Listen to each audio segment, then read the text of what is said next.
दोस्तों आज की इस वीडियो में हम लोग सॉल्व करने वाले हैं क्लास 10th के मैथ का जो चैप्टर 6 है उसी का हम लोग प्रश्नावली 6.1 को सॉल्व करने वाले हैं। ठीक है, तो ये जो प्रश्नावली है ये एकदम से आसान प्रश्नावली है और इसमें 2-3 क्वेश्चन है। ठीक है, केवल 2-3 ही क्वेश्चन है। तो इसको देखिए सॉल्व करने के लिए सबसे पहले आपको दो चीज़ें पता होना चाहिए। पहला चीज़ आपको क्या पता होना चाहिए कि समरूप क्या होता है। दूसरा चीज़ आपको क्या पता होना चाहिए कि सर्वांगसम क्या है। ठीक है, तो ये चीज़ अगर दो चीज़ आपको पता है तो आप एकदम से इजीली इसको सॉल्व कर सकते हैं। ठीक है, तो चलिए समझ लेते हैं कि समरूप क्या है और सर्वांगसम क्या है। तो दोस्तों इसमें जो हमारा पहला पॉइंट आता है कि समरूप क्या होता है। ठीक है, तो ये चीज़ समझ लेते हैं। तो देखिए दोस्तों, एक ही जैसे दिखने वाले दो वस्तुओं को हम समरूप कहते हैं। ठीक है, जैसे कि आपके गांव में आस पड़ोस में भी देखे होंगे कि दो व्यक्ति जो होंगे वो अगर एक जैसे होते होंगे तो हम लोग क्या कहते हैं कि दोनों जुड़वा हैं। ठीक है, तो उसमें क्या होता है कि दोनों की शक्ल मैच कर रही होती है, दोनों की हाइट कद काठी सब कुछ मैच कर रहा होता है। ठीक है, तो हम लोग उन्हें क्या कहते हैं, हम लोग कहते हैं कि ये दोनों जुड़वा हैं। ठीक है, तो इन्हीं जुड़वा को हम क्या करते हैं, अगर मैथ में ले आया जाए तो इसको हम मैथ में समरूप कहते हैं। ठीक है, इंग्लिश में हम लोग सिमिलर कहते हैं। जैसे कि स्क्रीन पर आपको कुछ इमेज दिखाई दे रहा होगा। ठीक है, तो ये आपका जो इमेज है दोनों क्या है, एक जैसे हैं। ठीक है, तो ये आपका क्या होगा, दोनों इमेज जब एक जैसे हैं तो ये इस समय आपका समरूप है। तो ये तो हमने इमेज की सहायता समझ लिया।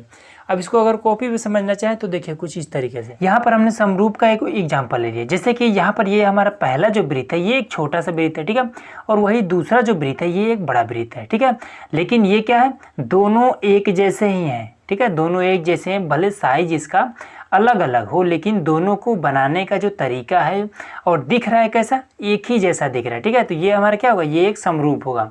वही अगर मान लीजिए कि इस तरीके से अगर बना दिया जाए, ये एक हमारा वर्ग है। ठीक है, ये हमारा पहला वर्ग है और दूसरा वर्ग कुछ इस तरीके से इतना थोड़ा सा बड़ा बना दिया जाए ये। ठीक है, तो इसमें क्या है, दोनों एक जैसे ही हैं तो ये क्या होगा, ये भी हमारा एक समरूप होगा। ठीक है, तो ये चीज़ आपको पता हो गया। अब मान लीजिए कि अगर इस तरीके से बना दिया जाए, एक यहाँ पर ये वृत्त बना दिया जाए और दूसरा यहाँ पर एक वर्ग बना दिया जाए, तो ये दोनों क्या समरूप हैं, तो इनका ना ही साइज मिल रहा है और ना ही दोनों एक जैसे हैं। ठीक है, तो ये समरूप नहीं है। ठीक है, तो दोस्तों उम्मीद है कि समरूप आपको समझ में आ गया होगा। तो दूसरा पॉइंट हमारा आता है कि सर्वांगसम क्या होता है।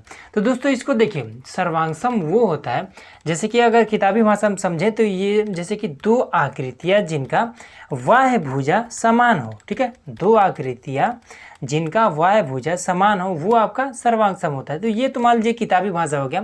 अब इसको हम अगर नॉर्मल अपने लाइफ से रिलेट करें तो देखिए, जैसे कि मान लीजिए आपके आसपास में दो व्यक्ति हैं। ठीक है, दोनों व्यक्ति का जो हाइट है वो समान है। ठीक है, मान लीजिए पहला व्यक्ति है वो भी 6 फुट का है, दूसरा व्यक्ति है वो भी 6 फुट का है।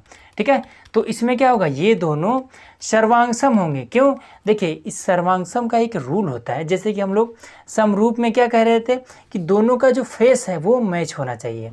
ठीक है, तभी वो समरूप है। लेकिन दोस्तों जो सर्वांगसम होता है इसमें ज़रूरी नहीं है कि दोनों का फेस मैच हो, बस दोनों का अगर हाइट मैच हो रहा है, मान लीजिए पहला व्यक्ति है वो 6 फुट का है, दूसरा व्यक्ति है वो भी 6 फुट का है, तो वो क्या हो जाएगा, ये दोनों सर्वांगसम होंगे। ठीक है दोस्तों, अब जैसे कि इस चीज़ को हम कॉपी पर समझ लेते हैं। सर्वांगसम का एग्जाम्पल देख सकते हैं। ठीक है, तो ये वाला देखिए यहाँ पर हमने एकदम से सीधा सीधा बनाया है ये वाला। ठीक है, और ये वाला क्या है, ये थोड़ा सा हमने इस तरीके से तिरछा बना दिया, ये थोड़ा सा दिक्कत हो गया। ठीक है, आप लोग देख लेना।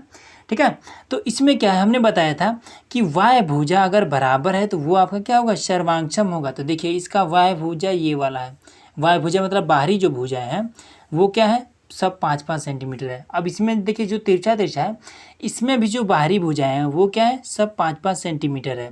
ठीक है, तो इस तरीके से क्या होगा, ये आपका सर्वांगसम होगा। मतलब कि जैसे कि अगर दो व्यक्ति हैं उनका शक्ल मिले या फिर न मिले लेकिन उनका हाइट अगर मिल रहा है तो वो क्या होगा, सर्वांगसम होंगे वो दोनों व्यक्ति। ठीक है, उसी प्रकार से अगर इस प्रकार का दो इमेज हो आपके पास और उनकी बाहरी जो भुजाएं हैं वो अगर मिल रही हैं, ठीक है, चारों तरफ की बाहरी भुजाएं अगर आपस में मिल रही हैं तो वो क्या हो जाएगा, वो आपका सर्वांगसम हो जाएगा। ठीक है, और हमारे पास क्वेश्चन नंबर 1 का यहाँ पर फर्स्ट नंबर है। ठीक है, तो इसमें क्या है कि सभी वृत्त समझते हैं ना, आपको पता ही होगा कि सभी वृत्त होते हैं। तो यहाँ पर हमारे पास दो ऑप्शन है, इन दोनों में से किसी एक को यहाँ पर खाली स्थान के स्थान पर भरना है। ठीक है, तो वृत्त हम कैसे बनाते हैं, तो वृत्त हम कैसे इस तरीके से ही तो बनाते हैं। ये हमारा एक वृत्त हो गया। ठीक है, अब मान लीजिए कि इस तरीके से एक बड़ा वृत्त बना सकते हैं, और अगर बड़ा बनाना चाहें तो ये इस तरीके से बना सकते हैं। मतलब इसको, इस वृत्तों को देखने पर आपको क्या लग रहा है, ये तीनों वृत्तों को अगर देखेंगे तो तीनों एक ही जैसे हैं। मतलब कि वृत्त को हम कुछ अलग तरीके से बना ही नहीं सकते। ठीक है, क्या वृत्त को हम इस तरीके से बना सकते हैं, बिल्कुल नहीं बना सकते हैं। ये तो आपका ट्रायंगल हो गया।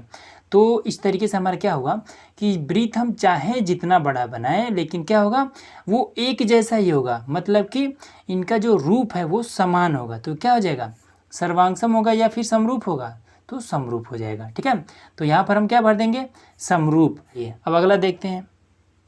अब दोस्तों यहाँ पर हमारा सेकंड नंबर क्वेश्चन है। इसमें क्या है कि सभी वर्ग होते हैं। ठीक है, अब वर्ग किसे कहते हैं, तो वर्ग मतलब क्या, कि जिनकी चारों भुजाएं बराबर हो वही वर्ग होता है। जैसे कि यहाँ पर आप देख सकते हैं, ये हमारा एक वर्ग है।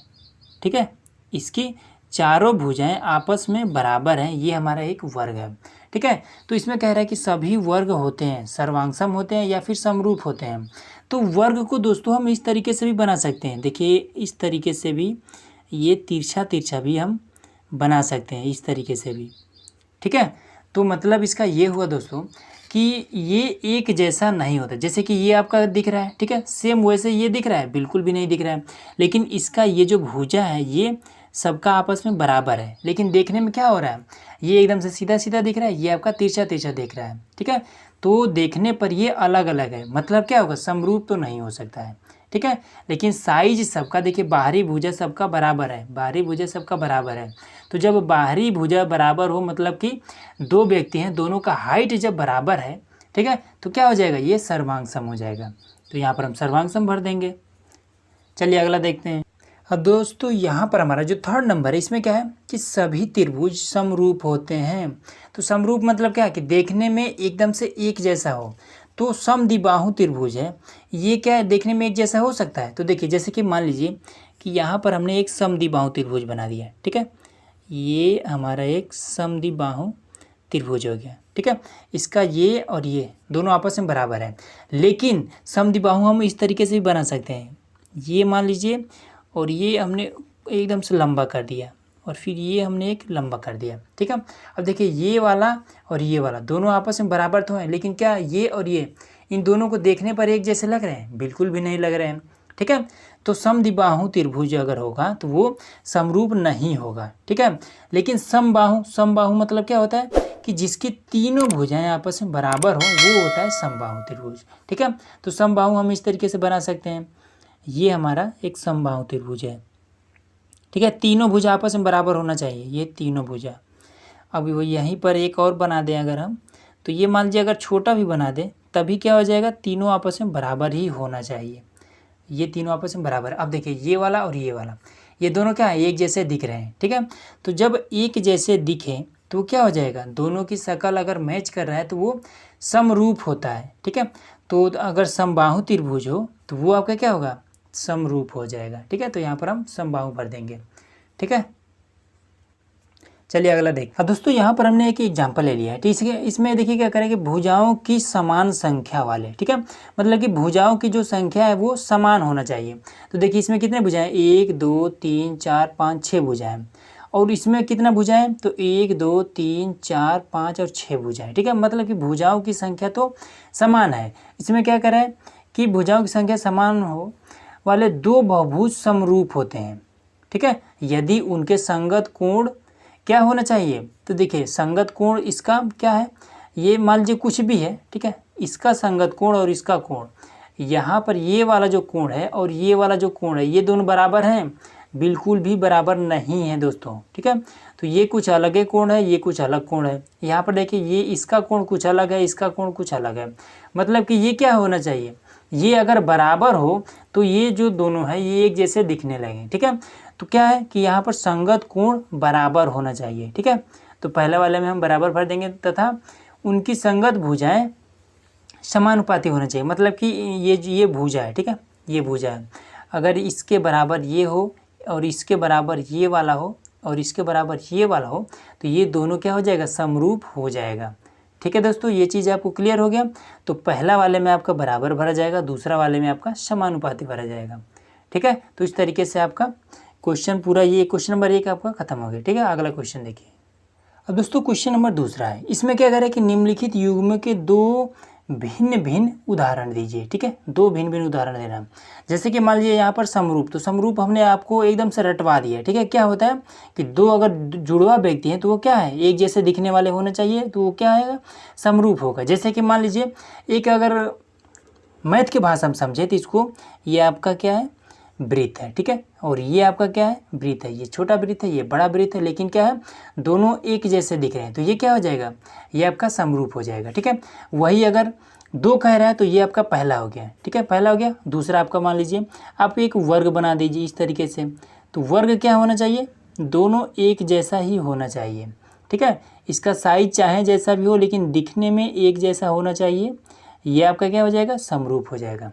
ठीक है, तो ये आपका समरूप हो गया। ये पहला, ये दूसरा, 2 कह रहा है, 2 हमने बता दिया। ठीक है, अब देखिए दूसरा आपका क्या कह रहा है कि ऐसी आकृतियाँ जो समरूप नहीं है। ठीक है, समरूप नहीं है, तो क्या करना है आपको, मतलब कि एक जैसा नहीं दिखना चाहिए, समरूप नहीं होना चाहिए। तो एक हम आप क्या करेंगे कि एक वृत्त बना दीजिए और एक आप वर्ग बना दीजिए। ठीक है, अब ये क्या है, ये एक वृत्त है, ये आपका वर्ग है, ये दोनों अलग अलग हैं। ठीक है, तो ये आपका क्या है, समरूप नहीं है। और दूसरा आपको बनाना है, तो दूसरा आप क्या कर दीजिए, एक आप ट्रायंगल बना दीजिए। ठीक है, ये हमने एक ट्रायंगल तैयार कर दिया, और दूसरा आप एक वृत्त बना दीजिए। देखिए ये और ये दोनों मैच कर रहा है, बिल्कुल भी मैच नहीं कर रहा है, तो ये आपका समरूप आकृति नहीं है। ठीक है, इस तरीके से आप कर सकते हैं। अब चलिए 3rd नंबर क्वेश्चन देख लेते हैं। अब दोस्तों इसमें जो आपका लास्ट क्वेश्चन है, इसको तो आप वैसे ही देखकर बता सकते हैं। इसमें क्या करें कि बताइए कि निम्नलिखित चतुर्भुज समरूप है या फिर नहीं है। ठीक है, तो देखिए समरूप होने के लिए हमने अभी क्या बताया था कि दोनों एक जैसा दिखना चाहिए। ठीक है, बड़ा हो या फिर छोटा हो, उससे हमें कोई दिक्कत नहीं है, दोनों एक जैसा दिखना चाहिए। तो ये वाला क्या, दोनों एक जैसा दिख रहा है। देखिए इसमें एक चीज़ और पहचान सकते हैं कि इसका जो अंदर का कोण है ये 90 डिग्री का है। ठीक है, सब आपका 90 अंश का है। इसमें कोण कितने का है, ये तो एक भी आपका 90 डिग्री का नहीं है। ठीक है, इसका कोण कुछ अलग है, इसका कुछ कोण मतलब अलग है, और इसका जो साइज है वो तो मान लीजिए अलग अलग है। ठीक है, मतलब कि देखने में भी दोनों अलग अलग है, डिफरेंट है, तो ये आपका क्या हो जाएगा, ये समरूप नहीं है। ठीक है, समरूप होने के लिए क्या होना चाहिए कि दोनों एक जैसा दिखना चाहिए, और अंदर का जो कोण है वो आपका समान होना चाहिए। ठीक है दोस्तों, तो दोस्तों उम्मीद है कि ये वीडियो आप लोगों को बेहतर से तरीके से समझ में आ गया होगा। अगर वीडियो आपको अच्छा लगा हो तो लाइक, शेयर और चैनल को सब्सक्राइब जरूर करिए।